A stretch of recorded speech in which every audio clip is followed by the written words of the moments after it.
Don't just Deus Ex Machina things. Make it feel believable. Make it feel like it fits with the story that you're telling. It's Tuesday, it's tea time, and today we're talking about what to do when your plan does not survive first contact with the players, alternately titled How to Modify a D&D Module. So I'm running D&D for my family unit, and we've been playing Candlekeep Mysteries. We're doing a bunch of little one-shots, and everybody's playing a different character every time.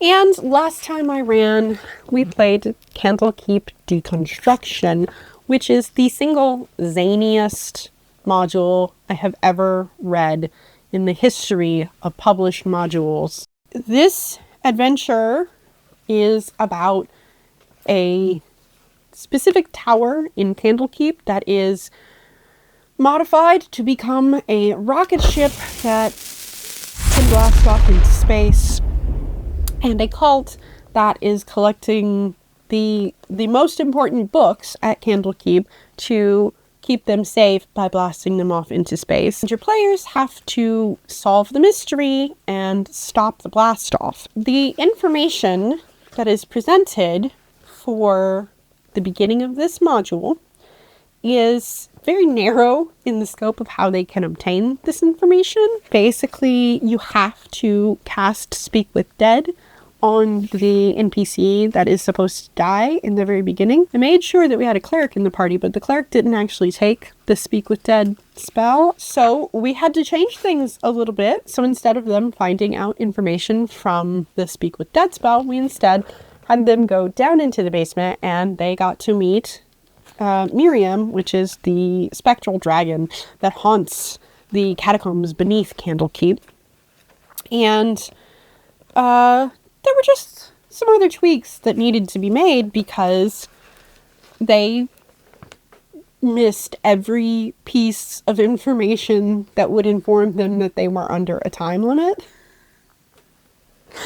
All in all, it was a very fun session with my players. They had a blast with it, but it did require a lot of off-the-cuff changing of things and tweaking things. And that is very important to know how to do when you are DMing D&D, because no plan is going to survive meeting with your players. They are going to destroy the plan. They are going to decide that no, they don't want to fight the Red Wizards of Thay. They're going to go to Waterdeep and go into the Undermountain instead. And there has to be some leeway within your gaming to allow the players and characters to do what they want to do. I'm not saying let them ride roughshod over you and go to a different part of the continent entirely when you are prepared for, for them to fight the Red Wizards of Thay. If that is what you're prepared for them to do, you need to be like, hey guys, so this session is going to be about fighting the Red Wizards of Thay, and, you need to make sure that you get your players on board with that.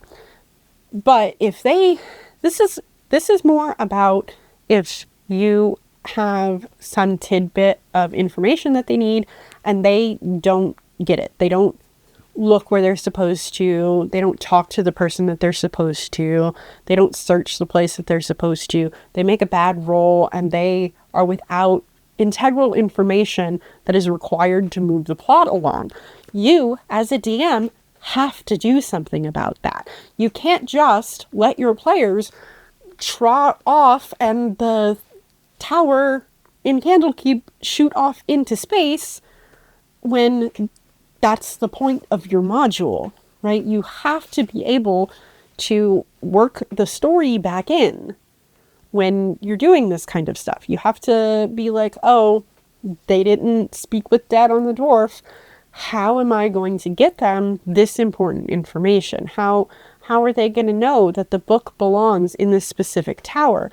Well, earthquake. So they're going to go and they're going to investigate the foundations of the structure. They're going to be quote quote building inspectors because everybody else is busy. One character knows it wasn't natural and one character knows that it wasn't magical. So what else could it be? My advice is to have a list of possible NPC names ready.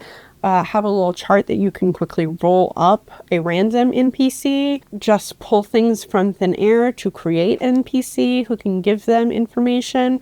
Or represent it to them in another way. If they have to look in a specific book in order to find a specific thing that they're going to need later, that information can not only appear in that one place.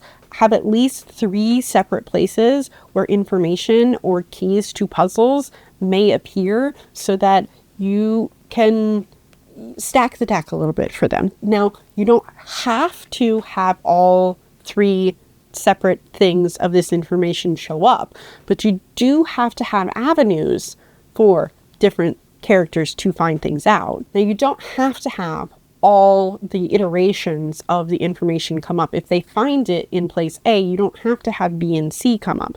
But if they don't find it in place A or place B, you have got to have C be a little more like, put a little light on it, shed a little, do something a little sus, make them care about it. If you cannot make the characters care about finding the information, you need to have a conversation with your players and you need to say, hey, what can I do to get your characters to be invested in this?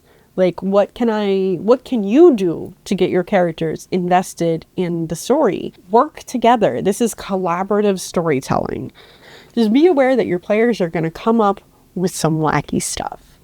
Be aware that they might end up killing somebody in Waterdeep, and in order to avoid the guard, because they're terrified of getting thrown out of Waterdeep, they're going to put an illusion on themselves so that the dead guy that they've draped over the back of the horse looks like they're sleeping. Like, be ready for the clever things that your players do that make it so that they don't run into the guard because this dude is just sleeping and the guards can't tell. Like, I mean, if they need to tell that the guy is dead, then you just have to maybe bump up the level or have a specific NPC with them who can see through illusions or whatever. You have the Deus Ex Machina at your disposal as the game master. You can have anything appear. It's better if it makes sense in the story. It's better if you can harken back to something that your players have done in the past. It's better if you can do the foreshadowing with something so that it comes back in the future. And you don't have to plan things like that from the very beginning. Some of the best moments that I have had playing tabletop role-playing games have been things that just naturally developed and the game master just went with it, right? You have to be able to say, okay, the book says that this NPC cannot be caught. They're always faster than the player and they lead them down a chase, down some rooftops. But if you have a character who is the same exact class as that NPC, if they're both swashbuckling rogues and they have that movement, it is unfair to your player to Deus Ex Machina in a way that removes their agency. That is not cool. You should just tweak the story however you need to tweak the story. Maybe you introduce a new NPC that they toss the ring to, that they're chasing that NPC for. Don't let that specific NPC God mode over your players. Do something else. A lot of people get scared when they begin to run D&D, and they keep very faithfully to the module. And I like to call those stories that are on rails. You board the train goes forward, it stops at its destinations, and then finally you get to the end of the line and you have your climax and your denouement exactly as written in the module. That's not the kind of game that I like to play. I'm really big on player and character agency, so I see these modules kind of like a layout, an outline, if you will, a little skeleton, and it's my job to put the meat on the bone. Change it so that your players do not feel like they're on a story on rails. Do not make your players feel that their actions have no impact on the world. Your job as the DM is to make sure that everyone's having fun. And I guarantee you right now, if you God mode all your NPCs, your players are not going to have fun. There's a difference between providing a challenge and cock-blocking your players. Don't do it. Be willing and able to come up with other things on the fly. And if you're not able in that moment to do it, make sure that you have planned, that you have prepared a series of options. It's very, very important that you have some flexibility as a game master. Do not say, well, they didn't speak with Dad on the dwarfs, so they're just not going to have this information. You have to figure out a way to provide them with the information. And if they continually ignore your information, that is when you talk to your players. You stop running the game and you communicate with your players.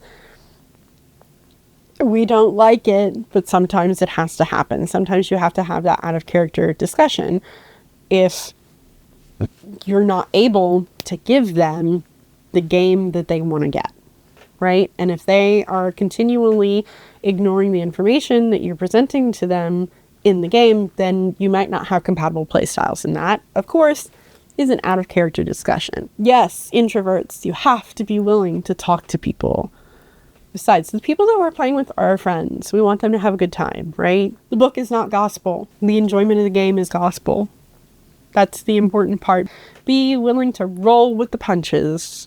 And if you're not the kind of DM that will fudge a dice roll, you need to make sure that if your players are going to miss out on information because you didn't fudge a dice roll, that you give them another opportunity to encounter that information in a different place. Maybe they could find it in a locked drawer that they either break open, or they can solve a puzzle. Maybe they can torture it out of somebody, or somebody just helpfully can do a little info dump on them. Just make a new NPC or pull something from the source book and tweak it just a little bit. And you never even have to tell them that you did that.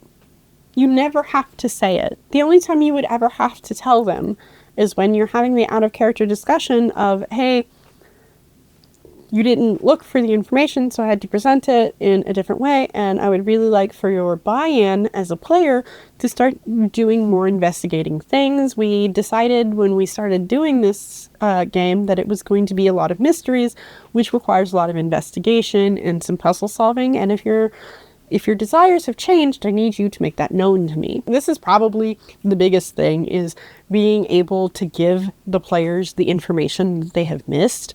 The other half of this is when you present them with a fight that is too easy or too hard, you have to figure out how to fix that. I mean, sure, you can let them get away with a fight that's too easy, but if the fight is too hard, you're setting them up to fail. If the fight is gonna kill them, what is gonna happen to prevent a TPK? Are you going to have the bad guy just be like, oh, I don't want to kill you, and, flourish his cloak and run away? My battery is gonna die. No! Be willing to be flexible. You have to be willing to present your information in alternate places. You have to be willing to change an encounter. Either make it easier, make it harder, cut it short. Give some feasible reason for it being cut short. Don't just Deus Ex Machina things. Make it feel believable. Make it feel like it fits with the story that you're telling. You can ignore anything that has been written or prepared at any point in time. At any point in time, you can make new stuff up. You have the power. All of the power rests in your hands. You can do this. I believe in you. You've got this. You've got your preparation. You've got your communication from last week. You know now how you can be flexible. Thank you for being here. I appreciate every second of your time that you give me, more than I can ever say. If you will please do me a favor and drink some water. Make sure that you're hydrated. Eat something nutritious. And read a book or do something that's fun just for you. Take care of my friend. And I promise that I will do my best to take care of yours. I will see you next week.